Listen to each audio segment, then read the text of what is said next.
Welcome to the Mr. Real to Real podcast with MICAAL Stevens, where I keep it all the way real to real. My adrenaline, I will not lose. Battlefield certified, I done paid dues. My adrenaline, my drive non-stop. Street game, battle tested, spread my name, block to block. My adrenaline, rise to the top. Cornbread champion, cream of the crop. My adrenaline pushes me around the clock. Get dough, smoke, throw, swagged out, top notch. Let's go 2023. I am here to blow the podcast game out the frame. Everything I speak, go to the gram, the top, the tube, and check my receipts. I'm cashing in 25 years, blood, sweat, tears. I went from mug shots to head shots. I'm talking about Supermax to set.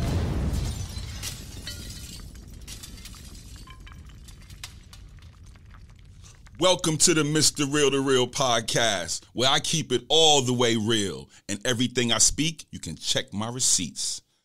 Peace and love to everybody out there around the globe, everybody in the U.S. Man, look, if you are listening or if you are viewing, you blessed. Believe that. Stay optimistic. Believe you good. You can change anything. It can happen. Trust me, I've seen people come from, even myself, come from negative to positive, come from the bottom to the top. Just believe. You have to believe. That's the main thing. Have to have belief. Welcome to episode 1, season 1 of the biggest, baddest podcast of 2023. I guarantee you to bring you the best podcast and the realest podcast that you have ever tuned into. Believe that, because I'm coming real. First episode, season 1, is really special to me. There's a lot going on right now. So let me tell y'all what's up. Right now, I'm in the Crenshaw district. Now, the Crenshaw district, for people that's not from LA, it's Los Angeles, it's South Central, like Crenshaw and King, like the movie Love and Basketball, you know, when they driving up under the tunnel, that's like right around there. And people that don't know, I moved out here in 2001. And this is actually the neighborhood that I actually moved to, because my first apartment was on Buckingham and Exposition, which is right by West Angeles Church, which is right in the Crenshaw district.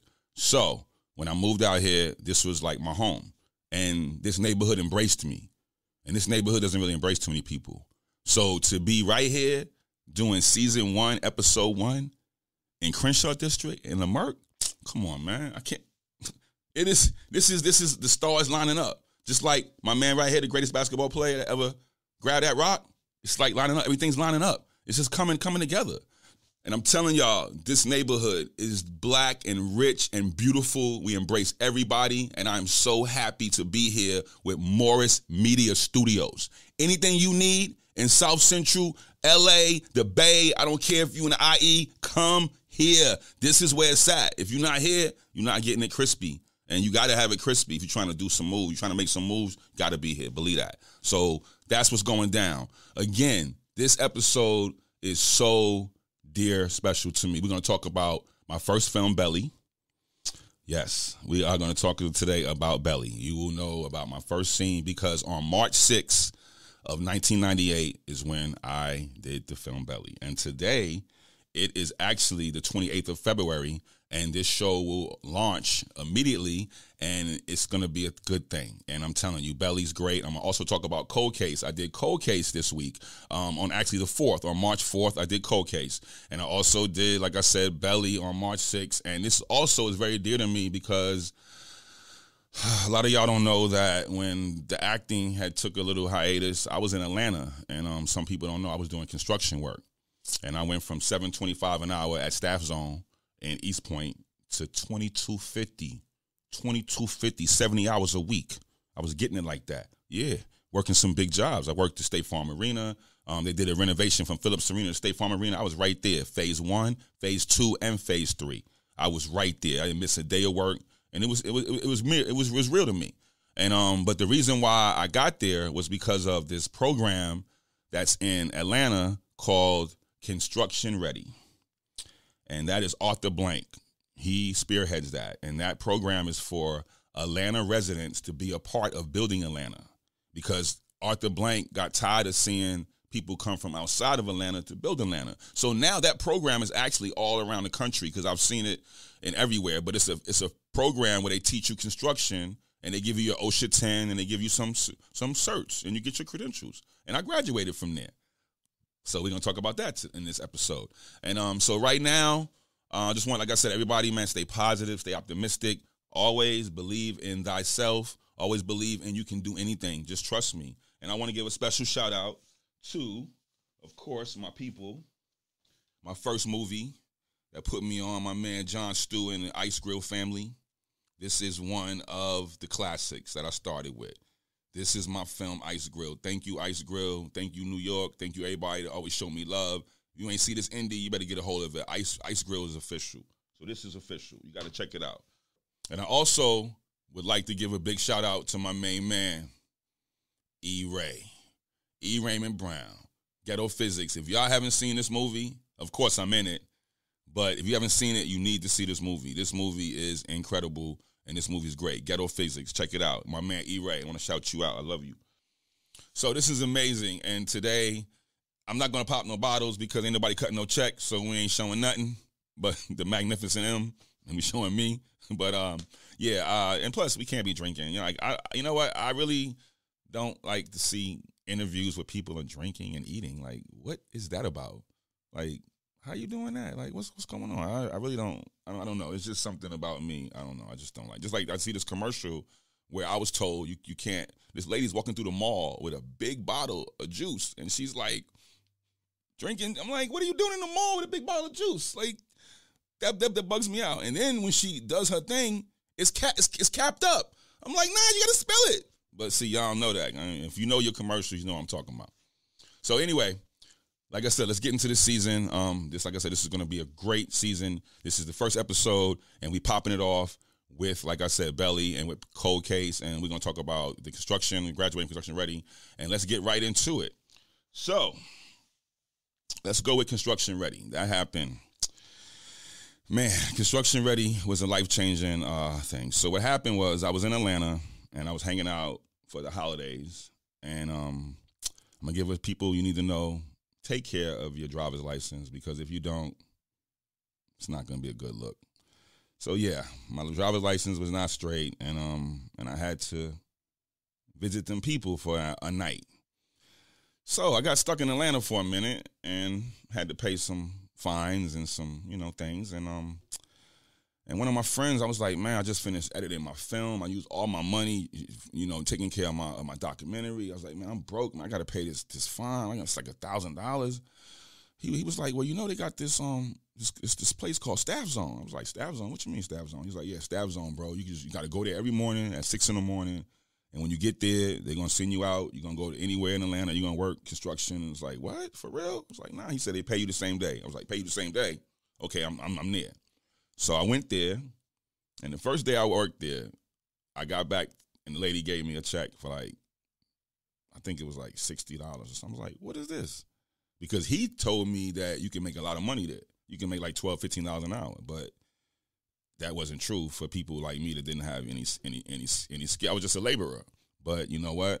I had to get that money.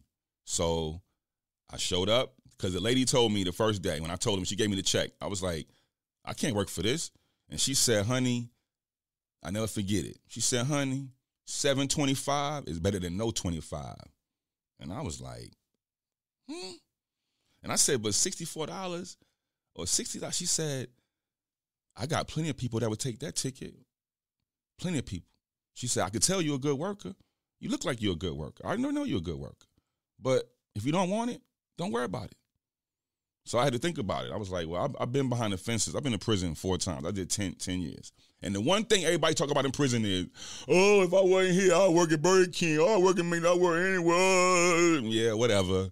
So I put myself in that kind of mentality. Now, let me tell you another secret. I was also making SAG money when I was doing the acting. So I would get, it was one time when the SAG wages was like 160, 170, and the non-union was like 70. So I remember telling dudes on set, when they see me get my SAG voucher, I was like, bro, don't worry. Just stay grinding. It's going to happen for you. Like, don't worry about that blue check. Yeah, matter of fact, it was 64 for 8. That's what it was 64 for 8 on the voucher. That's what it said on the voucher, 64 for 8. So I had to put myself in that kind of position. And you know what? I humbled myself. And I went to work every day. not only did I go to work every day, but my mom, my stepmom, she lives in, so my stepmom, she lives in Stone Mountain. She lives right by Redan High School. Now, she lives by Indian Creek train station. So the times that I was trying to call a Lyft and an Uber, they weren't coming because of the area. So now I had to make a decision. Do I keep waiting for the bus to start running, or do I walk to the train station? So every morning, I walked to the train station, 3.5 miles every morning.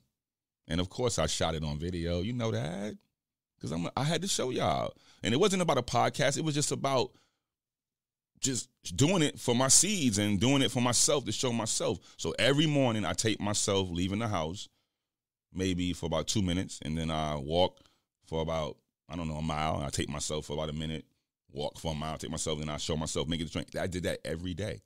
Every day. I went to the train every day. So that was my hustle, going to Staff Zone every day. And I ended up getting money, ended up paying off my license, ended up getting my license back because it had got taken away. And it was a beautiful thing. So one day, a boss comes to me in Staff Zone, and he says, you know what, man? You don't need to be here, man. You don't need to work here no more. He's like, man, you need to be doing this for real. I said, nah, man, I'm a full-time actor. I'm going back to acting. I got my film. I'm about to do my film, finish my feature-length version. He was like, nah, man, you should go actually sign up with this program called Construction Ready. And I said, what's Construction Ready? He said, it's Arthur Blank's program where he's going to teach you how to get down. He's going to give you job placement at a real spot. I said, for real? He said, yeah. So what did I do? I went and signed up with Construction Ready. I went to the month-long boot camp. And it's like a workshop slash boot camp. And that's how I got back into construction and introduced to it, and I ended up loving it. And so when I graduated from Construction Ready, I got hired with Turner Construction. And I worked on the first job, which was the Phillips Arena renovation. And that was the second biggest arena renovation in U.S. history. I repeat for y'all in the back, that was the second biggest arena renovation in U.S. history. That was the Phillips Arena, the State Farm Arena. The one before that was MSG. So, worked that job, lovely. And I was working for Turner, getting some really good money, getting some great hours. And another company saw me because I came to work every morning an hour early. That's the one thing I always do, whether it's the industry, whether it's, you know, well, just not tonight, because tonight I was an hour late, but but usually, I'm an hour early for everything. And I do that with acting. I do that with movies. So just one boss used to see me because they started earlier than us. And he was a Marine. So he came to my boss, which was a Marine, and they have some kind of Marine thing. And he came to me and said, look, whatever they giving you, I'm going to give you $5 more. And I said, what? I said, they giving me $17.50. He was like, well, then you getting $22.50 with me. So that's what I did. I went with the company ISEC, and I worked with ISEC. So once I finished the arena renovation job, I started missing the acting. I wanted to get back to acting. I wanted to get back to film and TV. I was like, I got to get back, man. I got to get back. I got to get back to L.A. So as soon as I get back to L.A., jump on L.A. casting. First thing I see. That's another thing, y'all. If you want to be an actor, you want to do this film, you want to do this thing, you got to stay on them social media sites. I used to be on LA Casting faithfully, like every hour on the hour. I used to be on Actors Access every hour on the hour. If you got time to be on the gram, you got time to be on all that stuff, to talk, you got time to be on them sites. So it's very important that you be on the sites. So as soon as I get back to LA, I ended up looking up work. And the first thing came up, I saw a job that said Ruff Riders. I said, Ruff Riders? But they spelt it, they made a misprint. That's what happened. They made an actual misprint. It was supposed to have been spelt the correct way, but they spelled it wrong. So I was like, this is rough. But the character breakdown was like, it was some urban. I think it was like, it was the role of Waz friend. That's the CEO of Ruff Ryder, which is Y. It's the two brothers, D and Y. So it said Waz friend, and I was like, well, this must be Ruff Ryder because Y, there's not too many Ys. So I submitted for it. As soon as I submitted, they hit me back. Boom. Hey, are you available? I was like, yeah, of course. Now, they have no clue at the time that I am a Rough Rider. Like, I ran with Rough Riders. When me and DMX did Belly together, that's how I connected to Rough Rider. So I'm in all their videos. Like, I'm in the, you know, if you listen to my pilot or if you haven't, I'm in the stop, drop, you know, set them up shot. That's why Rough Riders Road. That's me in the beginning of the video. That's not Fredro Starr. That's me. So the beginning of the video with the guy jumping in the camera, it's me. It's not Fredro. But everybody thinks it's Fredro because we look alike, I guess. Nah, we really look alike. That's my man, Fredro. So, anyway, so it's like I ended up, you know, submitting for the job. They ended up booking me, and I ended up going to work. So when I got the call sheet, that's when I knew it was Rough Rider because it really broke it down like, oh, okay, this is Rough Rider. So what I did was I pulled a few pictures from my vault and my stash, and I went to set, and I told the director, I was like, yo, I used to be a Rough Rider. And he was like, yeah, everybody's a Rough Rider. Yeah, oh, you ride motorcycles too? I'm like, nah, B, I was a real Rough Rider. Like, I really ran with them, like, for real, for real. He was like, okay, and I showed him some pictures. He immediately pulled his phone out. And he emailed the producer and was like, yo, I got a guy on set that's playing Waz's friend. He has some amazing archival photos. You guys need to connect. And we did connect. But he didn't want to kick that paper out. So it was like, okay, y'all want to play. Y'all want to play. I want to play with the money. So they wanted to pay the price they wanted to pay, and I had a price that I wanted them to pay, and it just didn't work. But they were highly interested. So anyway, being on set, shooting Waz's friend. So if you see the BET special, which is the Rough Rider Chronicles, they also have a No Limit Chronicles, and they also have a Death Row Chronicles. All of them are fire. Fire, fire, fire. The Death Row Chronicles is amazing. We going to get into my Death Row days. Yeah, y'all ain't know that. I ain't know I was on the new Death Row. A lot of things in my hat popped out here in Cali. I got camcorder footage in the studio. Yeah, believe that. It's coming. All that's coming. Yo, what's up, Carlos? What's up, Warlord? What's good? It's me. It's MICAAL, baby. I'm here. You know me. Battled all y'all. Yep. Suge had me. Suge had me up in that. We was on Magnolia and Violent. We was up in Raphael Saduq studio. Suge brought me up in there. I battled all of them. What's good? Y'all know who I be, B. They know me. Warlord. Carlos, DJ Silk. What's good, baby? I'm here. We still got to do that session, homie. We still got to meet up. Anyway, so boom. My Rough Rider days was official. My Death Row days, everything was official. So I'm on set. And it felt so good to be like the role of Waz's friend because I remember working with Rough Rider when they first started. So to have that role was like surreal. Like, and they knew nothing. Like when they booked me, nothing said this guy's a Rough Rider. It was nothing on my headshot that had an R on it. I have nothing. I don't know. It might have been something inside of my resume. But other than that, I really can't know why. But anyway, you never know why they book you. You could have been the first choice. You could have been the replacement. You could have been the last choice. Whatever it is, you just go to work and say, you know what I'm saying, thank you. You just blessed to get it. So basically, that was an amazing job, the Rough Rider Chronicles. So to see Waz, to play like Waz's friend, man, and just to see Waz just be like, to make the first episode. So I'm in the first episode, episode one, the Rough Rider Chronicles. It's a 5-part series, and that was an amazing job, and I enjoyed it, and I loved it, and that was just crazy. So now I moved on to working on Cold Case. I worked on Cold Case on the 4th at Warner Brothers, the 4th of March. Worked on Cold Case. I was an undercover cop.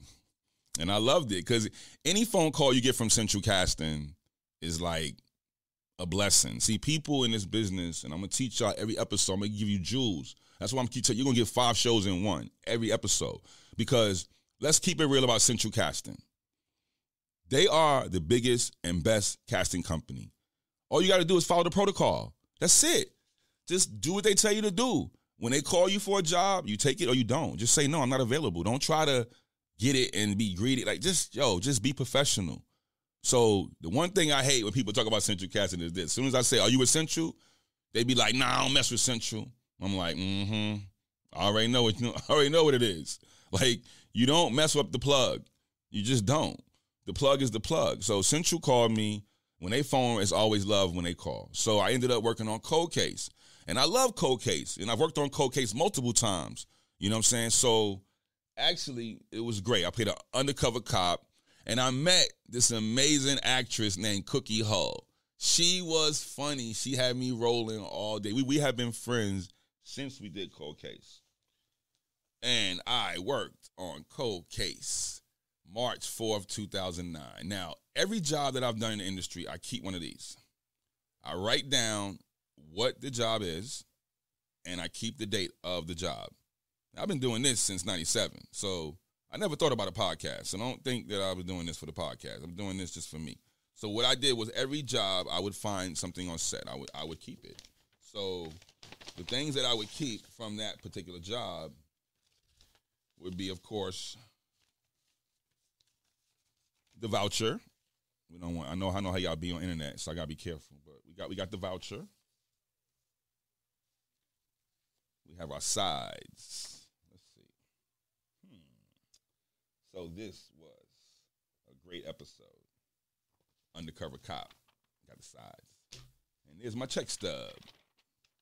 So you got to keep those things because it makes you feel good. And this one is the best one. I'm not going to let you see it. I'm going to hold it to me, but this is my pass to get on. You know what? Let me see what's on here. Yeah, you can see it. There you go. That's how you get on it. So when you get this at the gate, you feel good. Give them your ID and you get on Warner Brothers. That's a great feeling to walk onto the lot where they've done everything in each. So it's just like, it's an amazing thing. It's just in a rush. So I enjoy everything. And I met Cookie Hull on Cold Case. She was hilarious, like I said. She's an excellent comedian. If you want to laugh, please look up Cookie Hull. She will have you rolling. And she official, and she's real to real because I stamp Cookie Hull real to real. You know what I'm saying? She is amazing, and she's funny. So she gets the stamp of real to real. As a matter of fact, let's just go through a few stamps of Mr. Real to Real while I brought up Cookie. Let's give Hype Williams a stamp of real to real. That's my man. Let's give Anthony Bowden a stamp of real to real. That's the writer from Belly. You know what I'm saying? He's official, and I just want to shout them out. LeBron, of course, that's my man. He gets the real to real stamp. I've been rocking with LeBron since the rookie year. Worked on his first commercial. It's real like that. Told him in his first commercial, bro, you the next one. You're going to take the NBA over. Oh, don't worry. We're going to get into all that this season. Oh, yeah. Don't worry. We got episode. Oh, we got episode coming. Work with LeBron. First commercial. Rookie year. Told him on the set, bro, you got it. You the next one. Everybody called me cuckoo. They said, yo, you from New York. Why you jocking LeBron? I said, he going to be that dude, son. They was like, nah. He too soft. I said, what? I said, you ain't see that dunk he did on ESPN when he was like a hawk and just rammed it? You can't, you think. But you know what? That was his rookie year. Now where he at? Told you. So, anyway, I want to give those stamps of real to real. So now we about to get into the grand finale. We're going to get into Belly.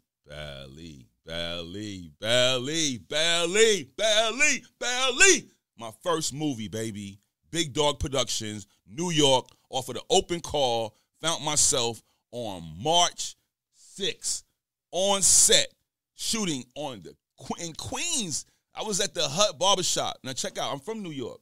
I remember being a teenager going to Jamaica Avenue to go shopping. And I used to go to that same block. It's like a little side block right by the terminal. And I used to have my herbal vitamins before I got on the bus. I remember that. Like, that was just official. Like, going to Jamaica, growing up in Long Island and Roosevelt and Nassau, going to Jamaica Avenue to go shopping was everything. So to be able to shoot a movie right on Jamaica Avenue where I was as a teenager growing up, 6th, 7th, 8th grade, going up there shopping, and to be able to do a movie right on Jamaica Avenue was insane because this is just March. Now, remember, I was on Belly's set February 24th. 2/24/06 was the day that I went to set and the day I met DMX and the day that I actually was attached to Belly. That's how I really went down. Because what people don't really know, and I'm going to tell you right now because it's an untold story, and every episode you're going to get an untold story, and I'm going to keep it all the way real. Belly was incredible. I mean, just to be on Jamaica Ave and to be able to shoot at the Coliseum was amazing. But before I get into Belly, got to give you an untold story. This is a deep industry untold story. And like I said, Mr. Real to Real is always going to keep it so real. Every episode, I'm going to keep it real. There's something that happened untold. You're going to also catch people that's going to catch a whammy. They're gonna catch the whammy. Everybody ain't real. And you're going to know who's real and who's not. Yo, you're going to even hear a story about how a major magazine stole 4 pictures from me. Wait till the episode comes up. Yes, never forget it. Stole 4 pictures. I went there trying to sell some photos, and they played me. They was wrestling with me back and forth, back and forth, back and forth. And I was like, yo, come on. They wouldn't let up. One day, they was like, look, we got to take him to the boss. I was like, nah, I got to go in there. He was like, nah, ain't nobody going to do nothing. Man, they went behind that door with them 4 pictures.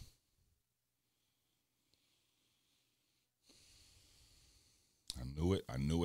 And they came back out. I was like, okay, we're going to contact you when we're ready for the check. Never heard from them. But you know what?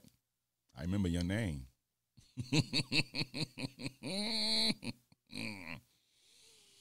Yes, I do. And that hurt. Because let me tell you why it hurt. I was working with my man Sean Crawford. Shout out to Manifest Destiny. My man Sean Crawford. We was doing an N1 spoof, and then we did another spoof.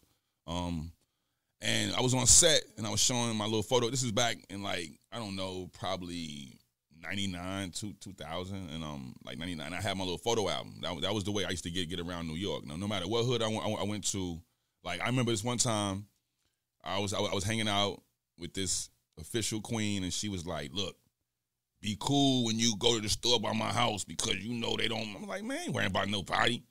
She was like, well, I don't think they're going to be. I'm like, whatever. I went down to the store. Man, them guys was my buddies. That's how I roll. I used to have a photo album with me. So I was showing photos on set, and somebody said, oh, I know this picture. I was like, where you know that picture from? This picture is in, and she named the magazine. I said, and she said, I know it, the magazine, because my friend has it in the dorm, and it's the only magazine my friend reads. I said, I said, no. She said, yeah. So, yeah, you're going to hear about who that was. Mm-hmm. Yeah, I don't like that. But anyway, we're not going to get into all that right now. But we're going to get into an untold story that is amazing. So, like I told you in the pilot, phone rings. I'm in the basement in Long Island, in Roosevelt. So my mom comes in my room, and for some reason, I was just laying there, like I wasn't asleep. And my mom says, "Michael, somebody's on the phone for you." I said, "What do you mean?" Because it was her line. I was like, "Why didn't you call my phone? Like, why? If it's your line, it's the police. Like, why would you I don't use your phone. like why? Like, no, I ain't here." She's like, "No, it's something going on." It sounds like because my father, a lot of people don't know this, but I keep it on the low. But I'll just give you my father fast and quick. My dad was the first revolutionary prisoner to go to Sing Sing. When Martin Luther King was assassinated, my father didn't take it lightly, and my father went out and got busy. He got real radical, and when one of his partners was he told his partner, he told me the story. He told his partner, nah, man, it's real hot, right now, just go ahead and stay here. And his partner didn't listen. So his partner tried to go home, and his partner got pulled over, and his partner got caught with gas, and he smelled like gas. So they knew that his partner was in. His partner ratted on him, and my dad ended up at Sing Sing. Yeah, my dad was at Sing Sing. So my dad was the first revolutionary prisoner to go to Sing Sing. His name is MICAAL Stevens, and he's an amazing man. So when he came home from Sing Sing, he went into the military. Came home after the military, and he went into entertainment. So my father, when I was younger, I used to actually be at plays, like off-Broadway plays, and my father, he ended up doing, I remember my father did a play called The First. The First was with David Alan Grier. I remember David Alan Grier in his first Broadway play. My dad was in that play with him. And I remember my dad doing a play called The Mikado. I remember him doing a play called Porgy and Bess. My dad was doing it. He did a Monday Night Football commercial, and he also did a play called Big River. And that's when I came to L.A. as a teenager. I remember coming to L.A. with him on tour with like Big River, like back in the day. So my dad was doing it. He was doing his entertainment thing, but I never thought I would be in entertainment ever, never, ever, ever. So anyway, so I'm from that kind of background. So so my mom, you know, when she knew what was up, she was like, nah, this sounds like it's a production, you know. And I said all that just to lead up to this. She said, no, it sounds like it's something. It's like it's something that's a business or something going on, because she knew I was doing the acting, because I had already did a couple of things. So I was like, okay. So I ended up answering the phone, and they said, hello? I said, yo, what's up? They said, hey, yo, MICAAL, get to the tunnel right now. I said, the tunnel? I said, I'm in Long Island. It was like, I don't give a F, get to the tunnel right now. I'm like, yo, B, I ain't got no ride like that. What you talking about? He said, call a cab. I said, you know how much it costs for a cab from Roosevelt to the tunnel? Now, the tunnel is in Manhattan. Now, I live in Long Island. This is like not close at all. And he said, I don't give a F how much it costs. Get in the cab right now. Your role's getting ready to change in the movie. I said, my role getting ready to change in the movie? Now, when I was cast for Belly, I was cast out the gates. First movie, 18 lines, 4 scenes. I'm the character Killer. That's me, Killer. So you calling me now on 2/24 out the blue telling me to come to the set? So I ended up calling the local cab. The cab pulled up. It was one of my mans. He was like, where you going? I said, yo, bro, I'm going to Manhattan to the tunnel. He said, what? So we ended up going to the tunnel, and I pulled up on set at the tunnel. They told me when I get there, tell somebody, are you there? I told them I was there. They came out. They caked my man out. They gave him his fare, and they caked him off with a crazy tip. And they was like, yo, what's up? I'm like, what's going on? They said, everything is cool now, but I'm glad you're here. So I don't know what happened, but I'm going to keep it 100 with you right now on the Mr. Real to Real podcast. It wasn't Nas. I don't think he was the problem. So I'm going to keep it real, because I ain't scared of nobody, but Nas wasn't the problem.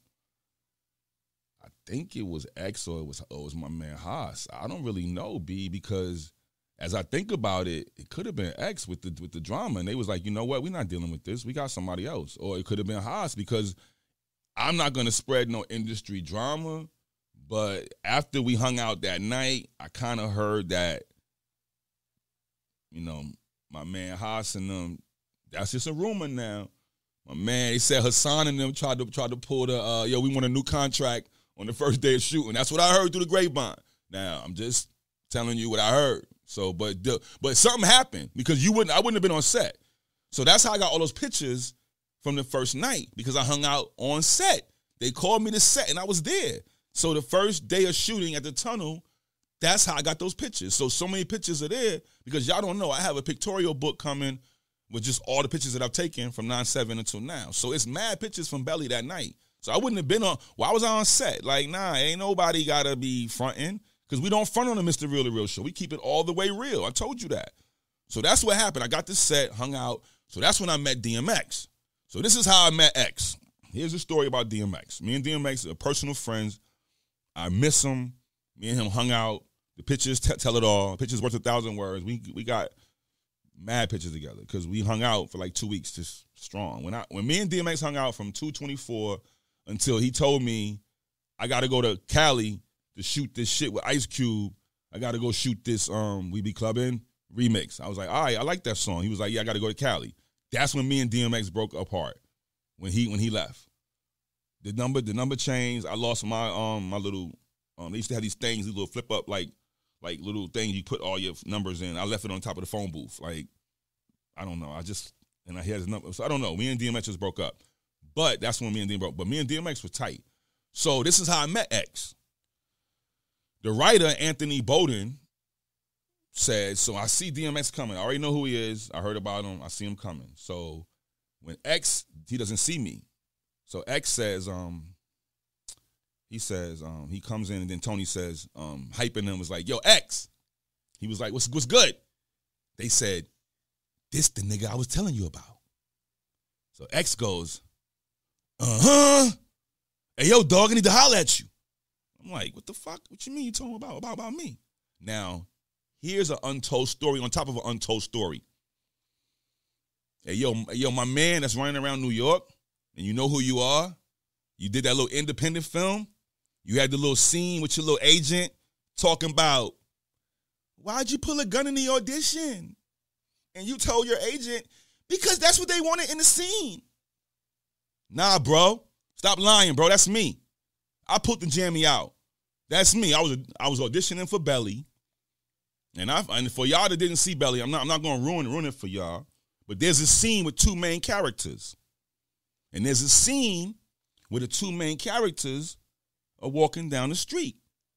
And they're having a conversation. Well, one character's having an irate conversation. He's like, yo, I went to the crib. I seen this. I seen that. They hit so-and-so. It's like things is just, it's at a, what's the word I should use? Things are at a climax inside the film. And another character is real docile. Like, he's just really like. So the other character's like, yo, what's wrong with you? Like, you got something to do with this? And he's like, nah, B, like, I'm your man. I would never do you like that. So when I did it, I was reading the scene. I was reading with somebody, and I said, you know what?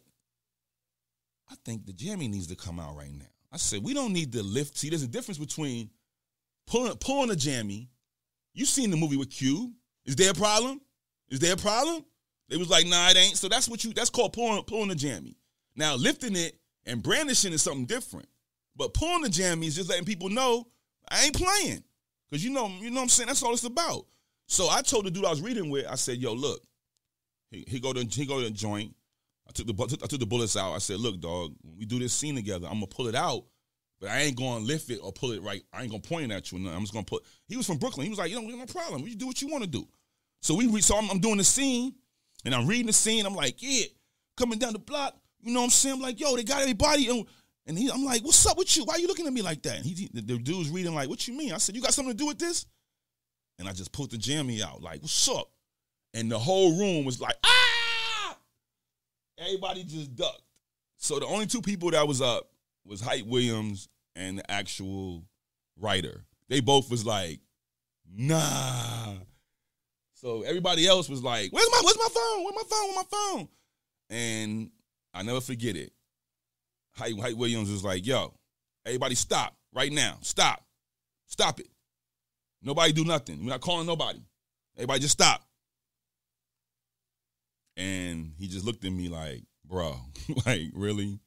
And everybody, it was this one casting director that was in there. Man, she ain't gave me a job since that day. So anyway, your man MICAAL, Mr. Real to Real, always brings a real to real, and I bought Real to Real in day one in my third audition. I pulled the hammer out. So y'all don't know what the hammer is. It's the GAT, it's the 6-shooter, it's the 357 Bulldog. I pulled it out inside the scene. And I was known for that. So that was a little secret little thing that happened. Then also, me coming to auditions on my fourth audition, I think the gun was on my second audition. My third. Well, anyway, it was this one audition where I walked into the audition room, and the character I was reading for was Tommy. And there was never no picture there. It was always Nas' picture there, T-Bar's picture, Terrell Hicks. Everybody's picture was there. It was no picture there for Tommy. So I was reading for Tommy. You know what I'm saying? Because as you see from the open call, it says Tommy. So I was reading for Tommy. I was reading for the role of Tommy.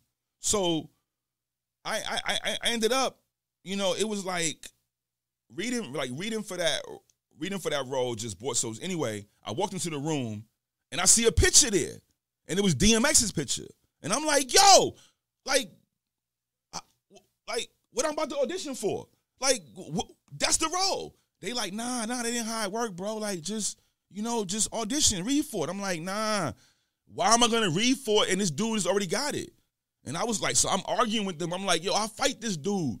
I'm like, this dude ain't better than me. I was like, look, take me to the club, take him to the club, and just watch us from an aerial view. I'll bag all the women. Like, he can't mess with me. I'll beat him up. I'll do this. They was like, yo, chill, dog. You don't know who he is. I'm like, man, look, I don't care who. I'll beat him up. I wanted to fight DMX for the role of Tommy. Like, they was like, yo, chill, bro. They was wilding. Wow. Yo, don't worry. The follow-up shows is coming. Don't worry. The follow-up shows is coming. We going to sit down with everybody, and you're going to see what's up. So anyway, that's what happened with this whole Belly thing. So DMX says, when they said X, that's the nigga I was telling you about. He was like, okay. So X tells me he want to holler at me. So I'm like, okay. So we go out to his trailer. And X is like, yo, I heard a lot about you, dog. I heard a lot about you, dog. I'm like, yeah. I was like, thank you, bro. He was like, yo, you talented. So I was like, okay. So he was like, so we just rolled up. So we started hitting. So X has this thing about X. He is incredible. Let me tell you what he does. Because after hanging out with him for 2 weeks, he does this to everybody. He has a set of questions that he asks you.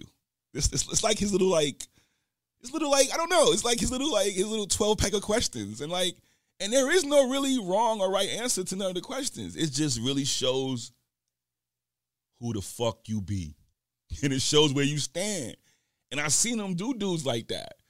I seen him do chicks like that. And I just seen hanging out with him was just incredible. And it was wild because just that day in his trailer, I didn't know what he was doing. He was quizzing me.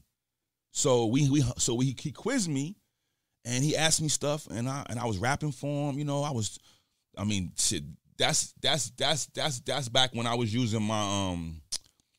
That's back when I was using my let me see the one I was using. I think that was my original. The one I was hitting everybody with back then was MICAAL can't stand snakes. Don't mess with no snitches. And my eyes be wide for spies. Plus you 85 motherfuckers acting like true and living.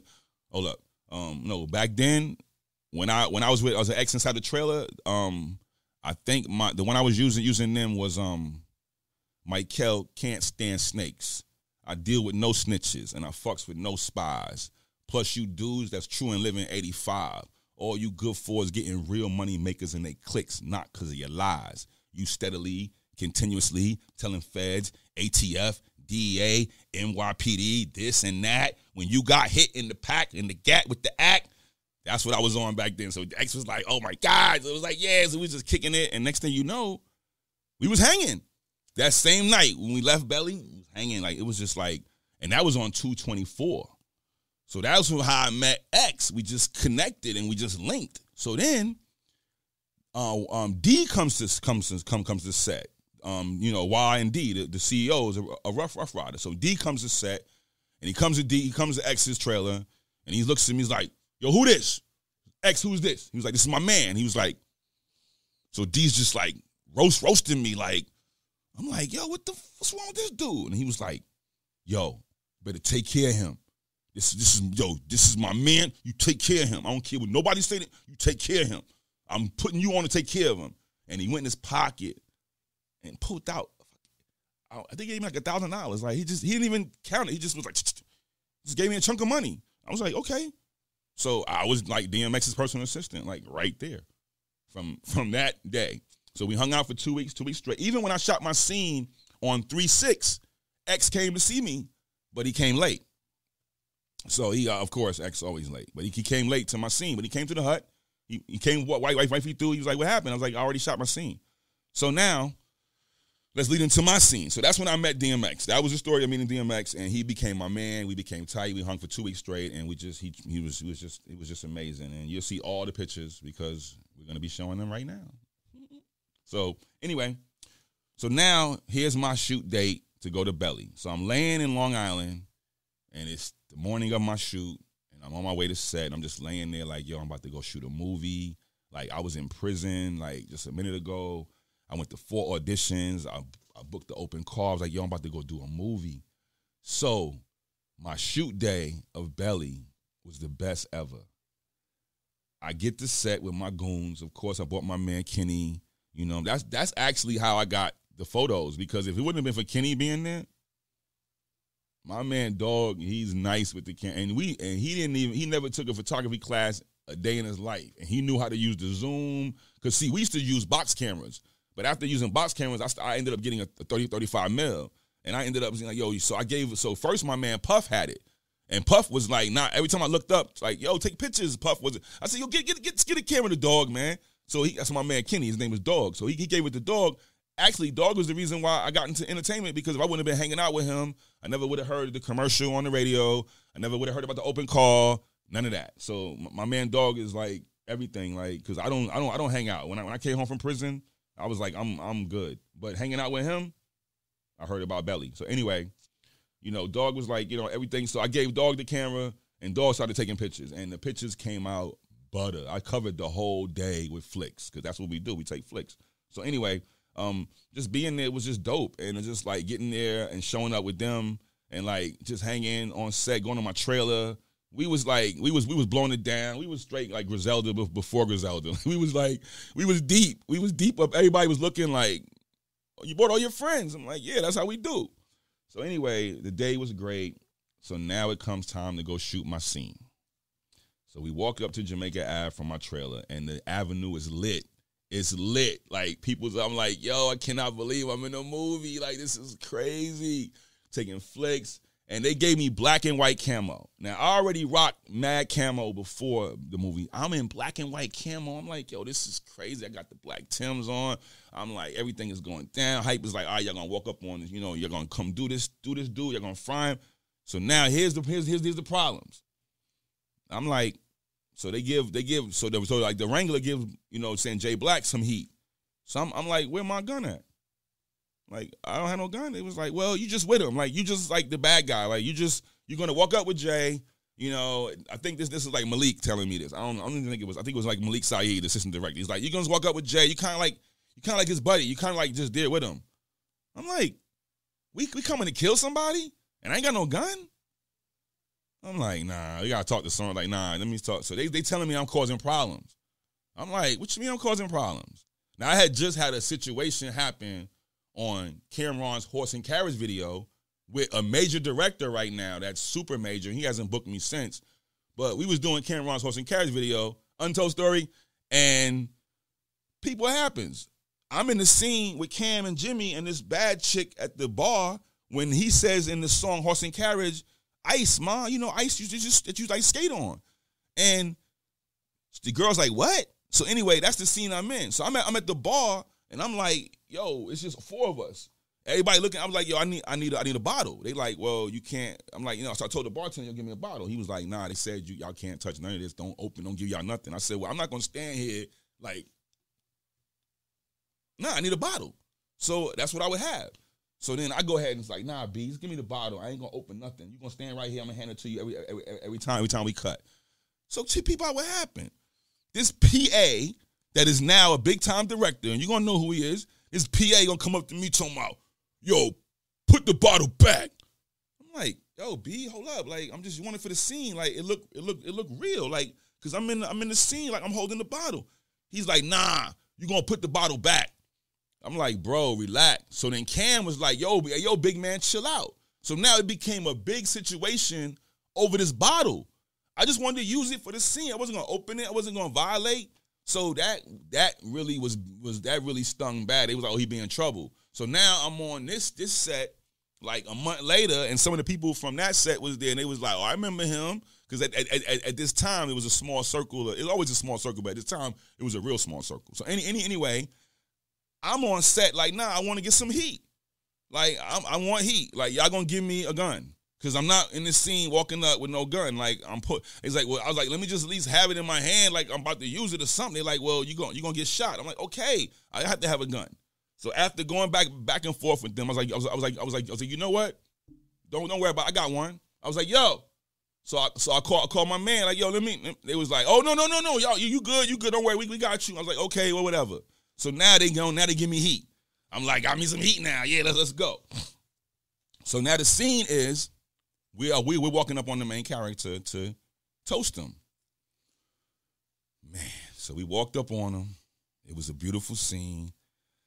I told the director, I was like, let me just act like my gun jams up or something. Like, let me just figure out something, but I'll just improv something. Like, I didn't even know what improv meant at the time. I just said I'll make up something, and that means improv. So I ended up like pulling the jammy, and I was like trying to get it to go like, So what happens is now when I'm trying to get the jammy to go, I end up getting shot in the head. Now, here's an untold story about Belly. When I got shot in the head and belly, I asked the director, I said, the assistant director, he was telling us instructions. I said, when I get shot, how am I supposed to fall? Like, what am I supposed to do? Like, because now they put a bullet hole in my head. Now, but I'm new to the game, so I don't know. Now I know as an experienced actor, like, well, if I'm gonna fall backwards, there should be a camera above me. Like, why is the bullet hole here? Like, it makes no sense. Now I get it. But at that time, I didn't know. I'm just following orders. So I was clear with I asked him, I said, do you want me to fall backwards when I get shot like the Next T man? Because there's a commercial I grew up on in New York where there's a man that stands by the poolside and he drinks the iced tea and he just falls back. Like, just falls back into the water. I said, like the Next T man? They said, yeah, like the Next T man. I said, okay, cool. So, guess what I did? What they told me to do. So now, when I do the scene, I get shot. And they move the cameras around and they set it up for me to get shot. The director, Hype, ran up to me and said, yo, see, you blew the shot. Like, why you ain't listen? Like, y'all out here, you know, drinking, y'all out here doing y'all thing. I'm like, bro, hold up. First of all, I don't even drink. Like, I might put it in the air. I'm like, what are you talking about? But it was a big thing. Like, it was like we was having a party. I'm like, yo, I ain't do nothing. I listened to what the dude told me to do. So at the time, there was this stunt man named Julius. This big dude named Julius. He was a stunt dude, like an OG. And he said, brother Hype, you owe this brother an apology. Because he listened to exactly what Brother Malik said. And then Hype was like, he looked at Malik, the assistant director, like, yo, what? So somehow there was a communication breakdown between the stunt, the camera, whatever. But it wasn't my fault. So I'm about to reenact what Hype really, really wanted for y'all. This is what he wanted.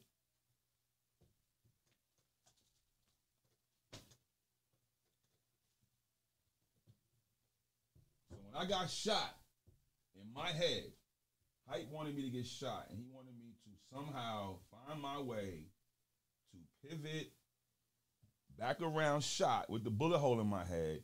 He wanted me to pivot around in super slow-mo, and he wanted me to find the camera.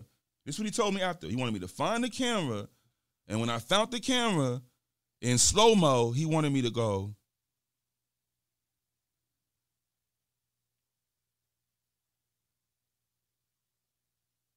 right into the camera. That would have been fire. Oh my God, that was fire. You know how many movies I watched? That would have been fire. To have me fall in slow-mo, face first into the camera, my first movie? Yo, that would have been insane. So that's what he wanted from me. And he knew I could have pulled it off, but he didn't get that because it didn't get communicated right. So he was like, all right, let's get ready to go back. Sit in the wardrobe. I get the wardrobe. They had one black and white suit. They couldn't, and I had blood all over me. They couldn't even re-squib me. So they put it on the reshoot list. And those of y'all that know a lot about Belly, it just, a lot of things went on the reshoot list and they didn't go through. So that was my introduction to the industry, and that's how it happened. It was a harsh reality, but it was a good scene. I had a great time. I took great pictures. I had my homies, and it was a beautiful thing. So that's how I started in the industry. So that's my start. So this is season 1, episode 1, and you have been taken there. I took you there, and like I said, you will be able to see this. You'll be able to hear this. We're doing this video, audio. This is launching the YouTube channel, launching everything. We are in there. This is it, 2023. We are here. Mr. Real to Real is bringing you the realest podcast of 2023. Every week, you will tune in to hear amazing stories that are built from chronicles that really happen. So please, do not miss one show because you will not understand what you're missing. It's going to go down. And I love everybody. I respect everybody. Please, y'all, stay optimistic, man. Please clean your bathrooms, brush your teeth. Man, please, man, you got to, man. You got to clean them bathrooms. You got to brush them grills. You got to wash your backside, and you got to brush them teethies. And you got to stay healthy, man. Drink water. You know, do all the things proper, man. Let's live positive. Let's just do this. Let's just do this, man, because I'm telling you, life is too precious. And that's one of the reasons why I'm doing this show, because I'm not supposed to be here right now. I told y'all in the pilot, man. If you need to go back and check it out, go to the pilot, check it out. I'm not supposed to be here. And I don't want nobody else telling my story. I want to tell my own story. And, you know, I had to do it. So I want to let you know every week you're going to tune in. Amazing stories. Next week, man, it goes down again. You're going to hear about Oz. When I was on Oz, I had my first day was my last day. And it wasn't my fault, but you know what? Hey, I got sent home on Oz. Wait till y'all hear about that story. My first day on set. First scene on set. It went down. I'm going to just tell you now, just to give you a teaser, but they just thought I was in the wrong place. So basically, and the way they approached me was not too kind, and the way I handled it was not kind, and it turned into something real. And you'll hear about it next week. Yo, everybody stay positive, stay healthy, stay smart, and comply. If they pull you over, just comply. Comply. Trust me. It goes a far way. Let's make a change, man. Let's do this. Get this money. Happy New Year. Happy spring. Let's go. March 1st, 2023, Mr. Real to Real is here to take over. And I will. Peace.